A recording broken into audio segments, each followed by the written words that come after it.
ഗ്രാമപഞ്ചായത്തിന്റെ കഴിഞ്ഞ 4 വർഷത്തിലെ അധികമായിട്ടുള്ള ഭരണ വൈകല്യങ്ങളെ കുറിച്ചുകൂടി ഈ അവസരത്തിൽ നമ്മൾ ജനങ്ങളുടെ മുമ്പിൽ പറയുവാൻ ആഗ്രഹിക്കുകയാണ്. മേഡത്തിന് പോകേണ്ടതായതുകൊണ്ട് 7 മണിക്ക് തിരിച്ച് എറണാകുളത്ത് എത്തേണ്ട ആളാണ് നമ്മുടെ പ്രിയങ്കരായ ഉദ്ഘാടകൻ. അപ്പൊ അതുകൊണ്ട് അധ്യക്ഷ പ്രസംഗം ഞാൻ പുറകെ സംസാരിക്കുന്നതായിരിക്കും. തൽക്കാലം ഞാൻ ഇത്രയും പറഞ്ഞുകൊണ്ട് ഏറെ ബഹുമാന്യായ നമ്മുടെ KPCCയുടെ ജനറൽ സെക്രട്ടറിയും എറണാകുളത്തിന്റെ നമ്മുടെ കേരളത്തിലെ തന്നെ തീപ്പൊരി പ്രാസംഗികയാണ്. ആനുകാലിക സംഭവ വികാസങ്ങളെ കുറിച്ച് നമ്മൾ ഇതിനു മുമ്പ് ഒരു പ്രാവശ്യം കേട്ടിട്ടുള്ളതാണ്. അതുകൊണ്ട് തന്നെയാണ് നേരത്തെ നമ്മൾ വീണ്ടും ഇങ്ങോട്ട് ഈ പരിപാടിക്ക് ക്ഷണിച്ചത്. അപ്പൊ ഏറെ സ്നേഹത്തോടു കൂടി ബഹുമാന്യായ KPCC general secretary advocate DT Mary വർഗീസിനെ ആദരപൂർവ്വം സമ്മേളനം ഉദ്ഘാടനം ചെയ്തുകൊണ്ട് സംസാരിക്കുന്നതിനായി ക്ഷണിക്കുന്നു.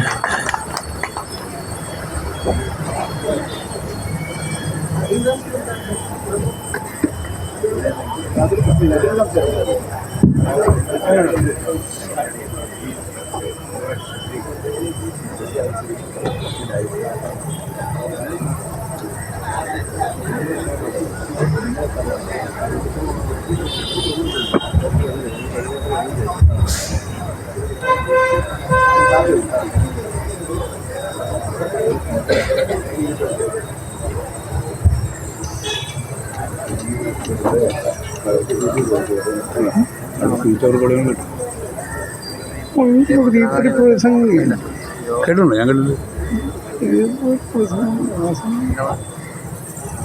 തണ്ണീർമുഖം മണ്ഡലം കോൺഗ്രസ് കമ്മിറ്റിയുടെ നേതൃത്വത്തിൽ നടത്തുന്ന ഈ രാഷ്ട്രീയ വിശദീകരണ സമ്മേളനത്തിന്റെ അധ്യക്ഷൻ പ്രിയപ്പെട്ട മണ്ഡലം കോൺഗ്രസ് കമ്മിറ്റിയുടെ president PT Saju,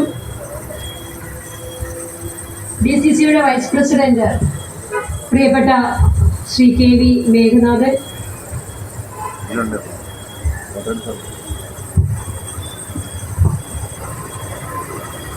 DCC general secretary Shri Saji Kuriakose, Shri R Sasidharan,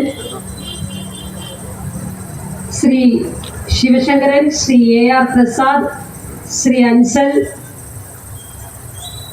booth പ്രസിഡന്റുമാർ, മഹിളാ കോൺഗ്രസിന്റെ ജില്ലാ ഭാരവാഹികൾ ഉൾപ്പെടെയുള്ള പ്രിയപ്പെട്ട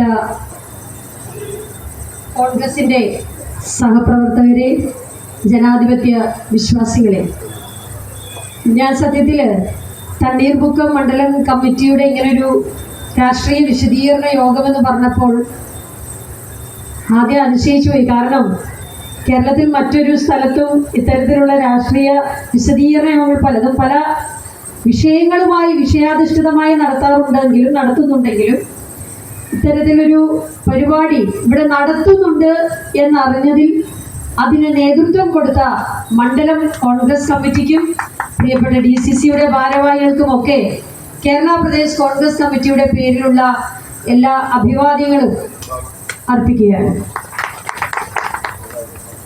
രാഷ്ട്രീയ വിശദീകരണ യോഗങ്ങൾ നമ്മൾ നടത്താതെ തന്നെ ഇന്ന് കേരളത്തിലെ ജനങ്ങൾക്ക് വളരെ വ്യക്തമായിട്ട് അറിയാം എന്താണ് കേരളത്തിൽ നടക്കുന്നത് എന്നുള്ളത്. കഴിഞ്ഞ 8 വർഷക്കാലമായി ഇടതുപക്ഷ ജനാധിപത്യ മുന്നണിയുടെ നേതൃത്വത്തിലുള്ള ഭരണം, ആദ്യ പിണറായി സർക്കാരിന്റെ ഭരണത്തിന് ശേഷം പിന്നീട് തുടർഭരണം ലഭിച്ച് വീണ്ടും ഭരണത്തിലേറിയ ഇടത് സർക്കാരിന്റെ നേതൃത്വത്തിൽ ഏത് തരത്തിലുള്ള ഭരണമാണ് നടക്കുന്നത് എന്നുള്ളത് പണ്ടൊക്കെ നമ്മൾ വിശദീകരിക്കുന്നത് പോലെ ഇന്ന് വിശദീകരിച്ച് നമ്മൾ ഈ മൈക്കിന്റെ മുമ്പിലൂടെ പറയേണ്ട വലിയ ആവശ്യമൊന്നുമില്ല. കാരണം എന്നെ കേൾക്കുന്ന, ഇവിടെ ചുറ്റുപാട് നിൽക്കുന്ന പ്രിയപ്പെട്ട ഓട്ടോ തൊഴിലാളികളുണ്ട്, മത്സ്യത്തൊഴിലാളികളുണ്ടാവും, കയർ തൊഴിലാളികളുണ്ടാവും, സാധാരണക്കാരായ വീട്ടമ്മമാരുണ്ടാവും, കുഞ്ഞുങ്ങളുണ്ടാകും, വിദ്യാർത്ഥികളുണ്ടാകും, യുവജനങ്ങളുണ്ടാകും.